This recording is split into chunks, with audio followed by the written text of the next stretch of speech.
चलिए, good afternoon दोस्तों।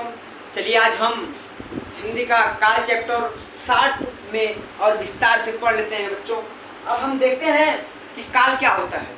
भैया, क्रिया के जिस रूप से कार्य के पूर्णता एवं अपूर्णता का बोध होता है उसे क्या कहते हैं? काल।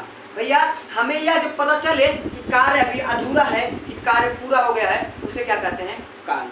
भैया, हम जान लेते हैं कि भैया काल के कितने भेद होते हैं। भैया, काल के 3 भेद होते हैं। कौन कौन से? वर्तमान काल, भूतकाल और भविष्य काल। भैया, जैसा कि हमने जान लिया कि काल के 3 भेद होते हैं, कौन कौन से होते हैं। अब हम एक एक को बारीक से जानते हैं। भैया, वर्तमान काल। वर्तमान काल किसे कहते हैं? भैया, वर्तमान काल भैया जब आपको पता चले कि भैया कार्य इस समय में हो रहा है, मतलब कि कार्य अभी हो रहा है या कार्य अभी जस्ट हुआ है, उसे क्या कहते हैं? भैया, वर्तमान काल कहते हैं। वर्तमान काल के भैया 5 भेद होते हैं। कौन कौन से? सामान्य वर्तमान काल, पूर्व वर्तमान काल, अपूर्व वर्तमान काल, संभाव्य वर्तमान काल और संदिग्ध वर्तमान काल। अभी हम इनको भी बारीक से जानेंगे। भैया, पहले हम इनसे परिचय कर लेते हैं। भूतकाल किसे कहते हैं? जब हमें पता चले भैया कि कार्य हो चुका है, मतलब कि पहले समय में हो चुका है, तो उसे क्या कहेंगे भैया? भूतकाल। इसके 6 भेद होते हैं। कौन कौन से? हम जैसा कि जानते हैं, सामान्य भूतकाल, आसन्न भूतकाल, पूर्व भूतकाल, अपूर्व भूतकाल, संदिग्ध भूतकाल और हेतु हेतु मद भूतकाल। अब आते हैं भैया, हम जानते हैं भविष्य काल किसे कहा जाता है। भविष्य का भैया, यदि कार्य आने वाले समय में किया जा रहा है उसे भविष्य काल कहेंगे। इसके भैया 3 भेद होते हैं। कौन कौन से भैया? सामान्य भविष्य काल, संभाव्य भविष्य काल और हेतु हेतु मद भविष्य काल। चलिए हम जानते हैं पहले सामान्य वर्तमान काल किसे कहा जाता है। भैया, आप जानते हैं जिसके अंत में ता है, ती है, ते हैं आते हैं उसे क्या कहा जाता है? सामान्य वर्तमान काल। जैसे वह खाता है, वह खाता है, राम सोता है, यह क्या है भैया? सामान्य वर्तमान काल है। ये ठीक है। अब तत्कालिक वर्तमान काल किसे कहा जाता है? तत्कालिक वर्तमान काल को भैया अपूर्व वर्तमान काल भी कहा जाता है। तत्कालिक वर्तमान काल का नाम अपूर्व वर्तमान भी होता है। क्या होता है भैया? अपूर्व वर्तमान। ठीक। अब चलिए भैया, अपूर्व वर्तमान मतलब कि भैया जो कार्य अभी समय में हो रहा है लेकिन कंप्लीट नहीं हुआ है, यानी कि भैया इनकम्प्लीट कार्य को कहा जाता है अपूर्व वर्तमान काल। यानी भैया वह जा रहा है, जिसके अंत में रहा है, रही है, रहे हैं, आते हैं, उसे क्या कहा जाता है? अपूर्व वर्तमान काल। अब जानते हैं भैया पूर्व वर्तमान काल। भैया जो कार्य पूर्ण हो चुका है, यानी कि भैया कार्य पूर्ण हो चुका है, जस्ट अभी को पूरा हुआ है भैया, उसे क्या कहा जाएगा? पूर्व वर्तमान काल। यानी कि वह खाना खा चुका है। जैसे आपने किसी पूछा खाना खा, हाँ जस्ट अभी को खाना खाया भैया, यानी खाना खा चुका है। वह सो चुका है, यानी भैया वह सो चुका है, जस्ट अभी सोया है भैया। वह दौड़ चुका है, यानी भैया बस अभी दौड़ चुका है, यानी कार्य कंप्लीट कर चुका है, उसे क्या कहते हैं भैया? पूर्व वर्तमान काल। क्या कहते हैं भैया? पूर्व वर्तमान काल। अब हम जानते हैं भैया संभाव्य वर्तमान काल किसे कहते हैं। संभाव्य वर्तमान काल का मतलब भैया जहाँ पे संभावना हो, यानी कि भैया संभावना का मतलब कि हो सकता है, आशा है, संभावना है, ये सब शब्द यदि वाक्य के पहले लग जाए तो उसमें क्या होता है? संभाव्य। भैया आशा है कि आशा है कि वह खाना खाता है, आशा है वह खाना खा रहा होगा, यानी भैया इस समय खाना खा रहा होगा भैया। हमें संभावना है कि वह इस समय जाएगा। ठीक है भैया। अब भैया संदिग्ध वर्तमान काल। भैया अब शक्का है कि वह जा रहा होगा, आपको शक्का है कि वह जा रहा होगा, यानी भैया वर्तमान में जा रहा होगा, आपको संदेह है कि वह जा रहा होगा। संदिग्ध में संदेह होता है भैया, इस समय वह जा रहा होगा, इस समय वह सो रहा होगा। ठीक है भैया।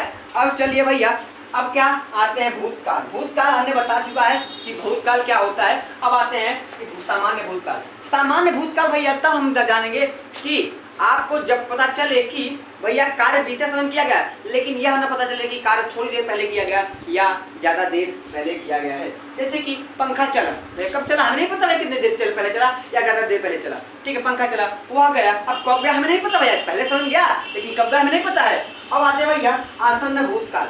भैया आसन्न भूतकाल मतलब भैया जस्ट कार्य अभी खत्म हुआ हो, यानी कि भैया पूर्व वर्तमान को ही आसन्न भूतकाल कहा जाता है। आपसे किसी पूछा जाएगा कि आसन्न भूतकाल कौन सा वर्तमान होता है, तो आप कहेंगे पूर्व वर्तमान को ही क्या कहते हैं? आसन्न भूतकाल। भैया जैसे कि वह खाना खा चुका है, हमने इसमें बताया कि वह खाना खा चुका क्या है? पूर्व वर्तमान। इसमें वो क्या होगा? आसन्न भूतकाल होगा। ठीक है। अब आते हैं पूर्व भूतकाल। भैया तुम्हारा भाई उसको पीट चुका था, तुम्हारा भाई उसको पीट चुका था, अब बहुत देर पहले पीट चुका था भैया, पूर्व वर्तमान। वह खाना खा चुका था बहुत देर पहले भैया, काम पूरा हो चुका था। ठीक है भैया, पूर्व वर्तमान जान चुके। भैया अपूर्व, जो काम पिछले समय में हो रहा था, जब आपने देखा था हो रहा था, वह काम इनकम्प्लीट था, पहले समय में हो रहा था, ठीक है। जैसे कि भैया वह दौड़ रहा था, पहले समय दौड़ रहा था ना भैया, उस समय वह दौड़ रहा था, यानी कंटिन्यू था भैया, वह दौड़ रहा था, वह जाग रहा था, वह खाना खा रहा था। भैया ये हो गया अपूर्ण। अब भैया संदिग्ध वर्तमान, ये हमें संदेह, तुमने उसे पैसे जरूर दिए होंगे, जहाँ पे संदेह वाली बात हो भैया, तुमने उसे पैसे जरूर दिए होंगे, पहले पैसे जरूर दिए होंगे भैया, हमें संदेह है। अच्छा भैया हेतु हेतु मद भूतकाल, भैया जहाँ पे कारण एवं शर्तें बताई जाए, एक वाक्य दूसरे वाक्य पर निर्भर है, वहाँ पे क्या होता है, हेतु हेतु मद भूतकाल। जैसे भैया यदि तुमने मुझे पैसा दिया होता तो मेरा भाई बच जाता, यदि तुमने मुझे पैसा दिया होता उस समय तो मेरा भाई बच जाता, यदि तुमने मुझे जाने दिया होता तो मैं परीक्षा में बैठ पाता, यदि तुमने उस समय मुझे जाने दिया होता तो मैं उसमें परीक्षा में बैठ पाता भैया उसमें। अब आते हैं भैया भविष्य काल, भैया सामान्य भविष्य का मतलब कि वह कल जाएगा, वह कल खाएगा, वह कल दौड़ेगा, वह दौड़ने वाला यानी कि वह दौड़ेगा, भैया ये सब सामान्य में आएगा। भैया संभाव्य, जहाँ पे संभावना व्यक्त की जाए भैया वहाँ पे क्या होगा, संभाव्य। जैसे भैया आशा है, हो सकता है, और हो सकता है, संभावना है, आशा, ये सब शब्द लग जाएंगे, क्या होगा भैया, संभाव्य। जैसे कि भैया हो सकता है वह दौड़ेगा, हो सकता है वह दौड़ेगा, हो सकता है आज बारिश हो जाए, हो सकता है आज बारिश हो जाए, आशा है मौसी आज आएगी, आशा है आज मौसी आएगी, ठीक है भैया। अब हेतु हेतु मद भविष्य काल, भैया हेतु हेतु मद भविष्य काल उसे कहते हैं जो भैया कारण एवं शर्तें बताई जाए एवं एक वाक्य दूसरे वाक्य पर निर्भर है, उसे क्या कहते हैं, हेतु हेतु मद भविष्य काल। जैसे कि भैया यदि तुम मुझे पैसे दे दोगे तो मेरा भाई बच जाएगा, यदि तुम मुझे पैसे दे दोगे तो मेरा भाई बच जाएगा, यदि तुम मुझे जाने दोगे तो मैं परीक्षा में बैठ पाऊंगा, आने वाले समय में बैठ पाऊंगा ना भैया। हो गया भैया। अगर आपको यह पूरा अच्छे से समझ में आया हो तो मेरे वीडियो को लाइक करिए और कमेंट में बताइए कि कहाँ पे आपको समझ में नहीं आया। अगर नहीं समझ में आया हो तो कमेंट में आप पूछ सकते हैं कहाँ पे नहीं समझ में आया। अगर आपको वीडियो पसंद आए तो चैनल को